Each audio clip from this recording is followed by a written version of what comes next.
We got this message from one of our viewers. I'm moving to Germany with my wife and a 3-year-old boy. We will be carrying 5 pieces of checked-in luggage, 3 carry-on bags, and 2 laptop bags. We will land in either Frankfurt or Munich and need to get to Nuremberg. How do we move around with all that luggage and hire cheap taxis?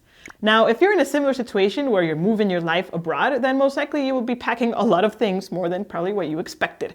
And in this video, we'll explore how can you move around in Germany with so much luggage and try to keep the costs to the minimum. Option number 1 is to actually ship your belongings from your home country to Germany. For that option, it's best that you go to your local post office, DHL, FedEx, UPS, whichever kind of shipping service you have, and simply inquire with the cost that they would charge for shipping, let's say, a 23 kilo box to Germany.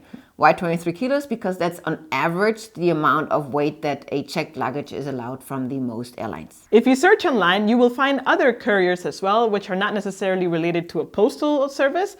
And in that, it depends highly on where you're shipping to Germany. For example, I found a provider that's shipping a 23, actually up to 20 kilos box from Spain to Germany was around 50 euros.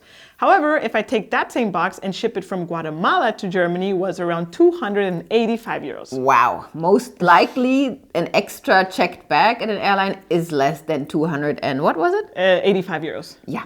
And I have 23 kilos, so 3 kilos extra. Now, the pros of this method is that if you find a cheap provider to send your stuff, then of course, shipping it is a lot cheaper than traveling with it. And of course, you're not traveling with it, right? I was going to say, and you don't have all the hassle with all those luggages that you need to handle somehow. Yeah. Now, the cons is that, of course, it's going to take longer for your items to arrive. And additional to that, some of them, because here in Germany, as in any other country, there are random custom checks. So sometimes packages are left in the customs and you need to do some bureaucratic steps to get them out. So that would just like entangle the situation a little bit more. Not always, but it can happen. Option number 2 is actually traveling with all that luggage. Now, the moment that you arrive at the choice of your German airport and you need to get rid of that luggage cart where you can stack like 5 or 6 luggage on top, the question is, what do you do from there? How do you get to your final destination? If you're lucky enough and let's say you land in Frankfurt and you're going to live in Frankfurt, you might be able to handle the situation easily. But if, like in our example, you need to travel to another city that is at least an hour away, that's a good question to ask. Yeah. So let's start with the, let's say, cheapest or most convenient option. I don't know if most convenient, but maybe cheapest is to take the train. Now, you don't need to pay extra to take luggage on the train. You can take as much as you want, as long as you can handle it alone. So if one person can handle 4 luggages alone, then that is fine. I don't think so. But so I would say handling alone implies 2 bags that you need a both backpack hands with and a backpack. Maybe a strap-on bag, maybe another bag. So but no more than 2 big luggages. Yeah, per person, I would say. Yeah. Additional to this, there's certain etiquette that you need to follow in a train because it's a public space. Number 1 is that do not leave luggages in the aisles, like, where people come and go.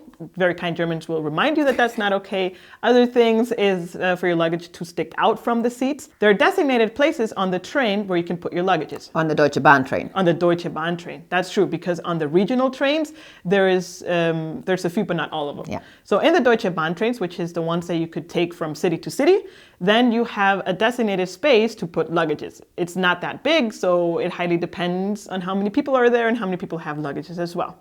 Number 2 is that there's this overhead compartment that you can put stuff there too. I would say big luggages don't fit there. It's more like for backpacks and stuff like that. Or hand luggage.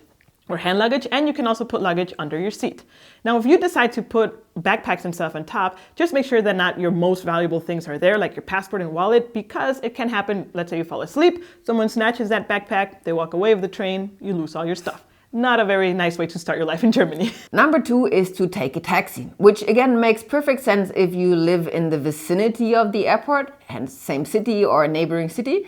And to take a taxi in the airport is quite simple. Whenever you exit the airport building, there will usually be taxi stands, and you recognize them by a long line of these light yellow colored cars, usually Mercedes cars. But nowadays, usually also some other brands. And very important here is that you make out the front of the line and walk to the front of the taxi line and ask for the first taxi. No other taxi will take you. They will all refer to the first one in the line, so just go there directly. Now, if you're more people or have more luggage and a regular limousine car is not big enough, you can see also XL or like minibus, family bus style cars in the line. talk to the driver, indicate, and they will make sure that you get that bigger car as well. Yeah, or you can hire 2 or 3 taxis, but obviously it will be 2 or 3 times more the price. Yeah, exactly. Important thing to point out about the taxis, they all work with taximeters. In Guatemala, for example, you go to a taxi, like, hey, how much you charge me from here to there? And then you negotiate. Here, no. You actually get in the taxi, taximeter starts counting, and that's how much you pay. Another thing to point out is that it is safe to take the taxis at the airport. I'm saying it from a place where in Guatemala, you don't get into the taxis at the airport. You actually call someone that you can trust, and that's the taxi you get into. Here, it's totally fine. Now, there are also options for app taxis like Uber or Free Now is the German version.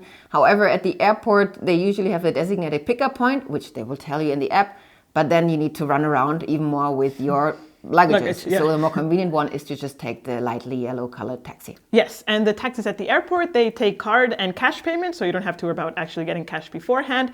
And usually it's okay to tip 1 or 2 euros extra for your driver, but you don't have to. 1 or 2 euros, it depends on the amount. We can watch our tipping video in Germany. Fair point. If it's a 50 euro amount, you tip 1 euro. That's a fair point. So there you have it.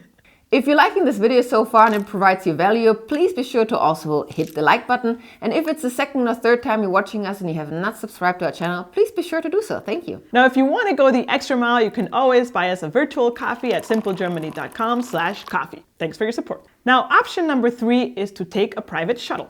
They exist. And this option needs to be pre-booked, of course, before you travel. And in our example from the beginning of the video, this would be the best case scenario.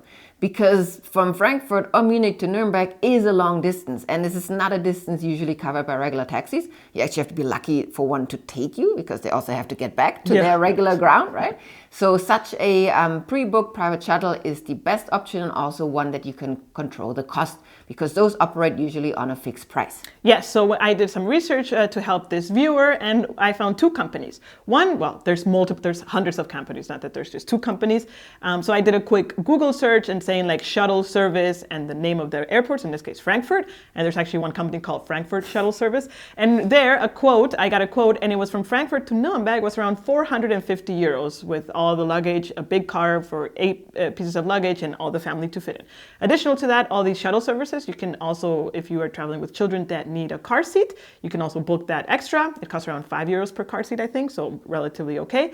I also did the same research, and I put shuttle service Munich, that was the second airport that he would have landed in, and there the shuttle service would cost around 300 euros from Munich to Nuremberg. A quick side note on the car seat topic, actually in Germany it is mandatory for children up to a certain age or height to be not traveling in a car without any support. Yes. Especially babies, they need dedicated car seats, so please be sure to inform yourself about that depending on how big or young your kids are. That is a very good point, because we traveled to Oman recently, and there are no baby seats. So children are just actually traveling in the car freestyle. That is not allowed in Germany, and most likely if you hire a shuttle service and there's no car seat but there's a baby, it could be a possibility that they say, sorry, I cannot take you, because it's a liability for them.